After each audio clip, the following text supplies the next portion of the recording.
Shila A.C. Dr. Swami Shila Prabhupada ki jai. Natakota Vaishnava ki jai. Namacharya Shila Haridas Thakur ki jai. Shishivani Kai ki jai. Shishivala ki Shukopna ki jai. Napadri Swami ki jai. Lakshmi Nashim Bhavan Prahlad Maharaj ki jai. All glories from the devotees, Hare Krishna. All glories from the devotees, Hare Krishna. All glories from the devotees, Hare Krishna. All glories to Shri Guru and Shri Gauranga.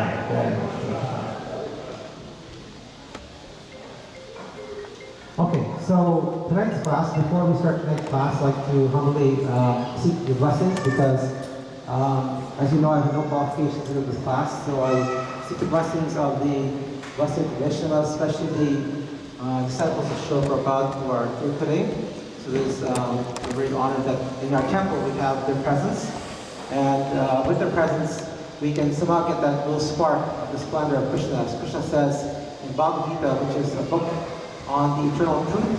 So if you want to learn anything about truth, it's all in the Bhagavad Gita, which is right here in the book, in the book desk right here. And you can pick up your copy if you don't have one. So in chapter 10, verse 41, Krishna says to Arjuna, he says of all things that are opulent, beautiful, and glorious, of all creation, these are but a spark of my splendor. Similarly, all the devotees of Srila Prabhupada, they're like a spark of splendor. And I simply impressed that they give me these some of their blessings so I can give you this transferable information.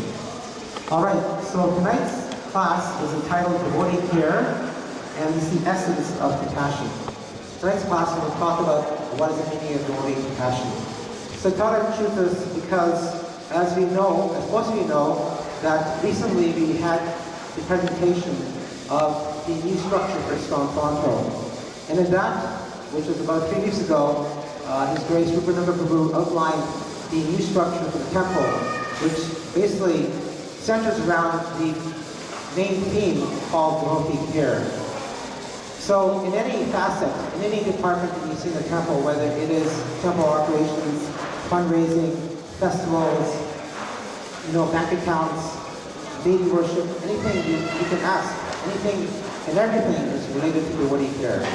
So we'll talk about how important devotee care is from the aspect of the essence of compassion. So before we do that, I'll read you a verse from the Srimad Bhagavatam.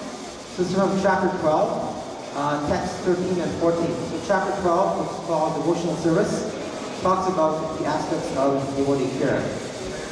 So I'll just read it as follows and you can hear it. Adveshta sarva bhutanam matryam karuna evacha nirmana nirankara sana sukha sukha shama satushta satsan yogi yat atma drida nishchaya maya archita manobuddhir yat makmakta samekriya. So you can read after me. One who is not envious, but who is a kind friend to all living entities.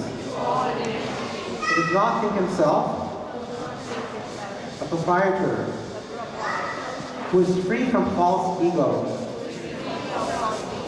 and equal both in happiness and distress, who is always satisfied and engaged in devotional service with determination, and whose mind and intelligence are in agreement with me. He is very dear to me. Okay, so I'll just read the purport by Srila Prabhupada. This is an abridged version of the purport because the purport is a bit long. So I'll just read a short section of the purport. The Lord is describing the transcendental qualifications of a pure devotee in these two verses, chapter 12, 13 and 14. A pure devotee is never disturbed in any circumstances, nor is he envious of anyone. Nor does the devotee become the enemy's enemy.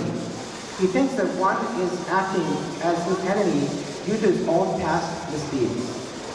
He's always calm, quiet, and patient despite many distressful conditions. The devotee is always kind to everyone, even to his enemy. Om Tat Sat. So that's part of the purport. Alright, so why do we emphasize devotee care in all aspects of devotional service?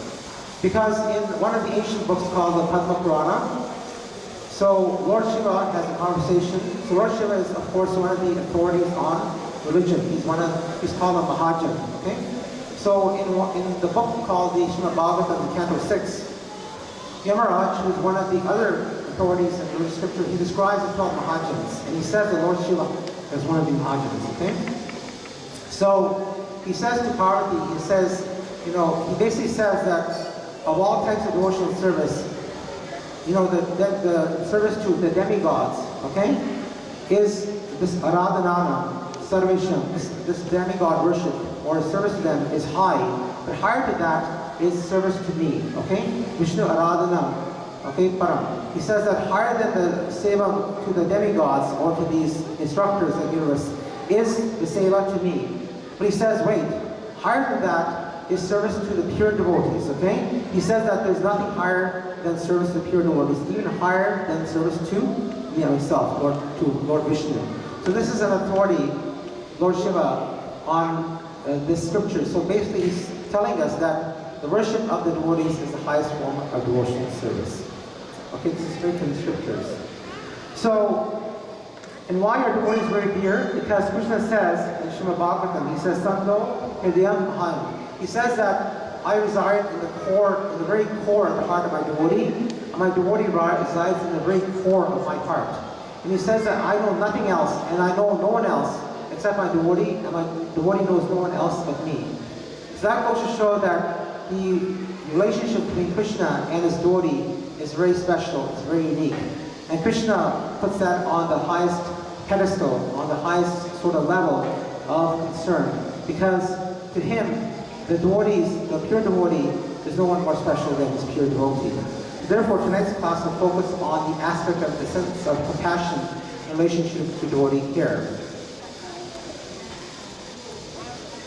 Alright, so what is the definition of compassion? If you go to the Merriam-Webster dictionary, it says that compassion is sympathetically aware of others' distress and a desire to alleviate it. That is the definition of compassion. If you go to our scriptures, like the Nectar Instruction, Rupa Goswami says, there's the author of Nectar Instruction, he says